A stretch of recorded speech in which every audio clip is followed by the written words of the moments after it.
जी को यहां रगड़ के खिलाने के लिए मजबूर कर बैठा। साधुवाद दूंगा विश्नोई समाज को कि जिस समाज का यह उसूल है कि वहां पर एक हिरण को मारना कितना बड़ा जघन्य अपराध माना जाता है, जिस विश्नोई समाज की महिलाएं अपनी छाती का दूध, हिरण अगर मर जाए तो उसके बच्चे को अपनी छाती का दूध पिलाने को तैयार रहती है, ये वो विश्नोई समाज है कि जहां के लिए कहा जाता है उनकी अहिंसा देखो।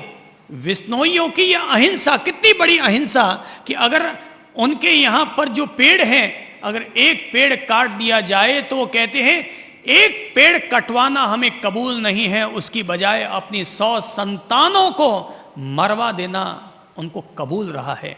यही वो जोधपुर शहर है जहां पर मैंने पढ़ा है, सुना है, सच कितना है मुझे नहीं मालूम, पर जितना मैंने पढ़ा और सुना है उसके हिसाब से जोधपुर के कोई पूर्व नरेश थे, उन्होंने कुछ पेड़ों को काटने का आदेश दे दिया तो बताते हैं विश्नोइयों ने अपने बच्चे मरवाने कबूल कर लिए और जाकर के पेड़ों के आगे लेट गए, कुर्बानी देनी कबूल कर ली, पर पेड़ों को कटवाना कबूल ना किया। यह है अहिंसा। कहने में कहते होंगे विश्नोई समाज के लोग लड़ाके होते हैं, ये होते हैं, वो होते हैं, ठीक है भाई होते होंगे, पर उनका जो सद्गुण है, उनकी जो अहिंसा है, वो अपन लोगों को उससे सीख लेनी चाहिए, सीख का पाठ पढ़ना चाहिए। अहिंसा के लिए कैसे कुर्बानी दी जाती है ये हमें कुछ ना कुछ सोचना चाहिए। मुनि ने कहा था, आत्मज्ञानी संत ने कहा था, भाई तुम्हें मेरी तरफ से अभय है, तू आज राजा है, धरती का धनी है, तो तू भी अभय दाता बन, तू भी जीवन देने वाला बन, तू भी जीवन दाता बन। दुनिया तो अहिंसा के बल पर ही टिकेगी। मैंने इसीलिए कह दिया, इंसान जो अपने स्वार्थ में पड़ करके किसी प्राणी का पेट काटता है, इस दुनिया को हिंसा के बल पर नहीं, अहिंसा के बल पर ही जीवित रखा जाएगा। दुनिया में एक धर्म ऐसा हो, एक संयम ऐसा हो, एक व्रत ऐसा हो, एक त्याग ऐसा हो, एक तप ऐसा हो, जिस तप में, त्याग में, धर्म में, व्रत में, संयम में, परंपरा में एक अकेला धर्म चले और वो है अहिंसा का धर्म। जीवन देने वाले बनो भाई। जीवन हरण करने का काम तो कोई भी कर सकता है, पर बचाने का काम करने वाला बड़ा होता है। अरे मारने का क्या, एक 10 साल का बच्चा किसी भी 60 साल के पहलवान को एक गोली मार करके ठार कर सकता है, पर किसी को बचाना हो तो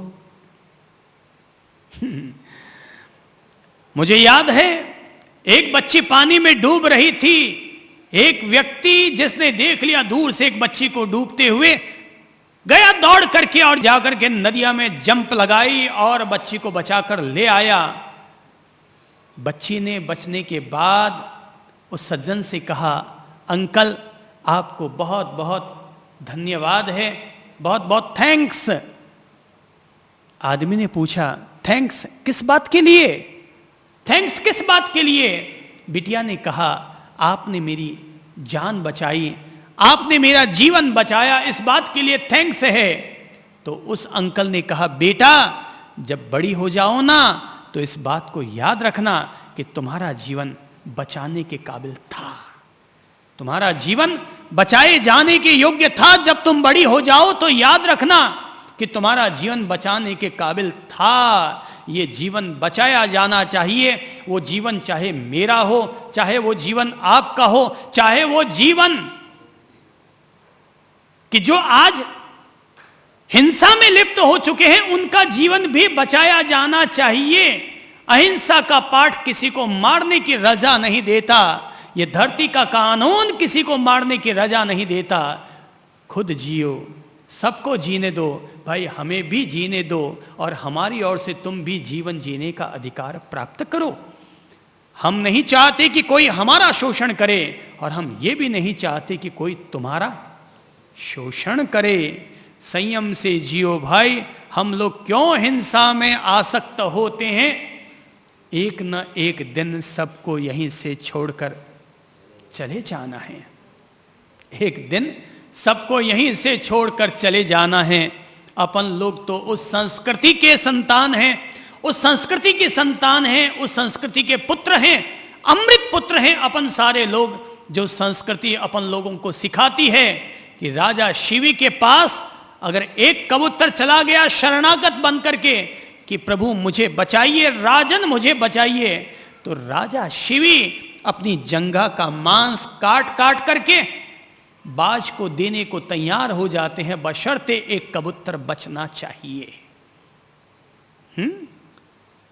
भगवान श्री कृष्ण ने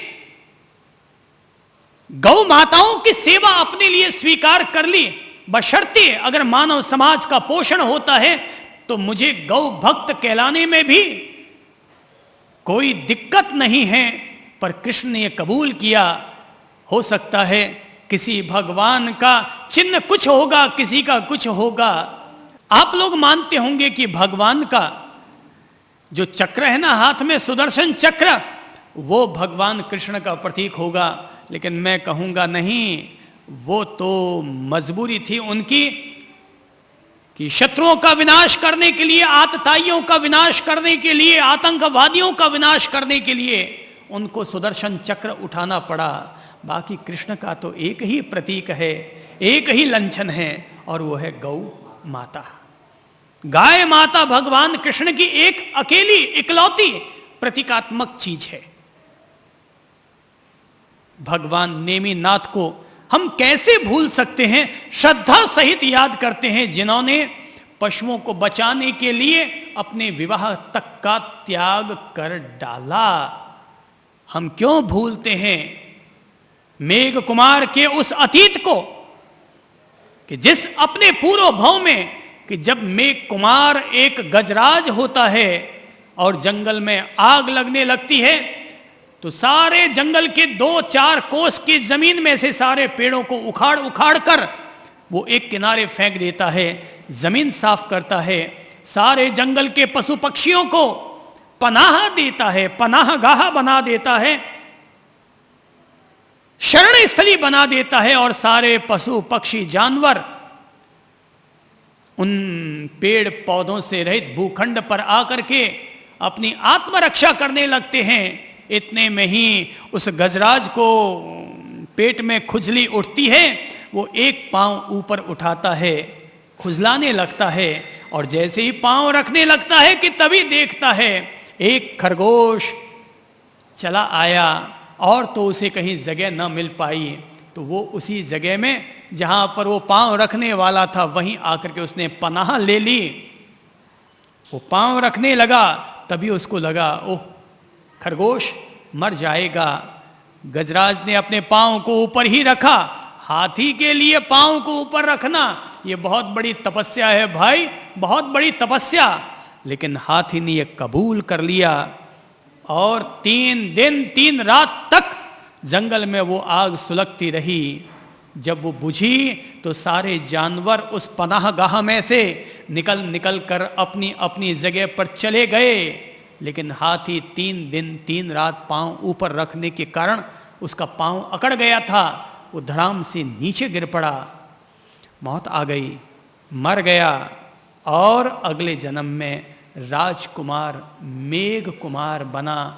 एक खरगोश को, एक जीव को पनाह देने के कारण, एक जीव को अभयदान देने के कारण एक हाथी मर करके राजकुमार बना।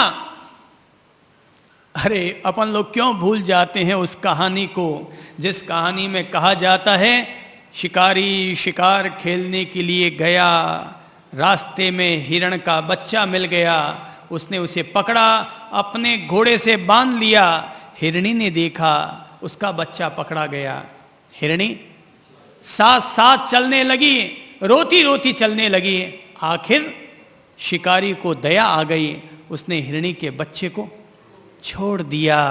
रात को हिरणी आई और हिरणी ने आकर के कहा, हे शिकारी, हे भाई, आज तूने मेरे बच्चे पर जो दया की है, तुम्हें एक न एक दिन उसका फल जरूर मिलेगा। और गजनी का जो बादशाह हुआ, उसने अपने इतिहास में, उसने अपनी आत्मकथा में लिखा कि आज मैं जो आज बादशाह बना हुआ हूं गजनी का, ये बादशाहत मेरी वजह से नहीं है, मेरी शक्ति की वजह से नहीं है, मेरी उस जीव दया की वजह से है कि मैंने कभी एक हिरणी के बच्चे को अभयदान दिया था, जीवन दान दिया था, वो जीवन दान लौट कर आया और आज मुझे बादशाहत मिली है। आज मैं गजनी का बादशाह बना हूं। तुझे भी अभय है और तू भी अभयदाता बन। प्राणी मात्र के लिए यह बहुत जीवंत संदेश है, अपन सब लोगों के लिए संदेश है।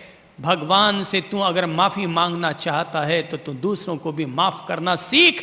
जीसस ने तो सलीब पर चढ़ाने वाले लोगों के लिए भी कह दिया था, हे प्रभु इन्हें माफ कर। भगवान जीसस ने तो सलीब पर चढ़ाने वाले लोगों के लिए भी कह दिया था, हे प्रभु इन्हें माफ कर। और महावीर के कान में कीले ठोकने वाले लोगों के लिए भी महावीर ने यह कह दिया था, हे प्रभु अरे आज मैं तो सह गया, ये बेचारा कैसे सहन कर पाएगा। हे प्रभु तो इस पर अपनी दया कर, करुणा कर और इसको माफ कर। दिल को बड़ा करें, दिल को बड़ा करें, ये विवेक अपने भीतर जगाएं।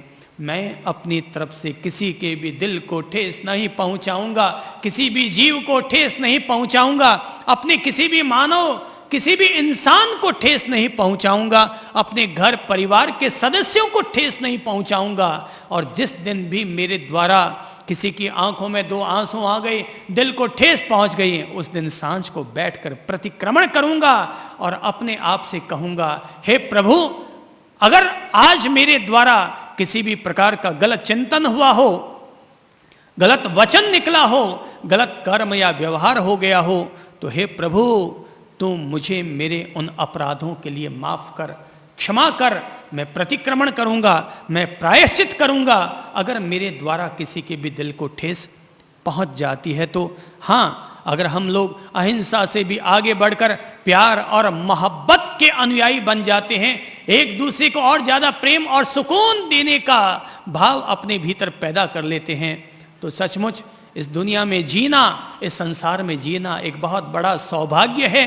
पर यह सौभाग्य तभी होगा जब हम लोग भी अहिंसा पथ में विश्वास रखेंगे और अपने पास, अपने करीब आने वाले हर व्यक्ति को अहिंसा का वातावरण देंगे।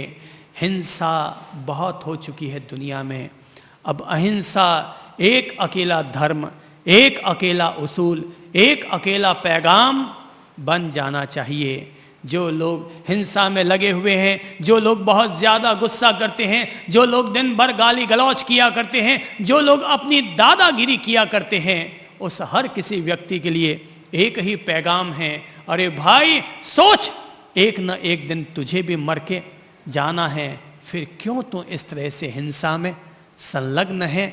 शांति शांति शांति, तेरा भी एक अकेला धर्म हो, हमारा भी एक अकेला धर्म हो, विश्व का एक अकेला धर्म, एक अकेला पैगाम, एक अकेली आवश्यकता है, और वो है विश्व में शांति हो, शांति हो, शांति हो। विश्व शांति ही हमारा और आप सब लोगों का पहला और आखिरी लक्ष्य हो। अपनी ओर से प्रेम पूर्वक आप सभी लोगों को इतना ही अनुरोध कर रहा हूँ। नमस्कार।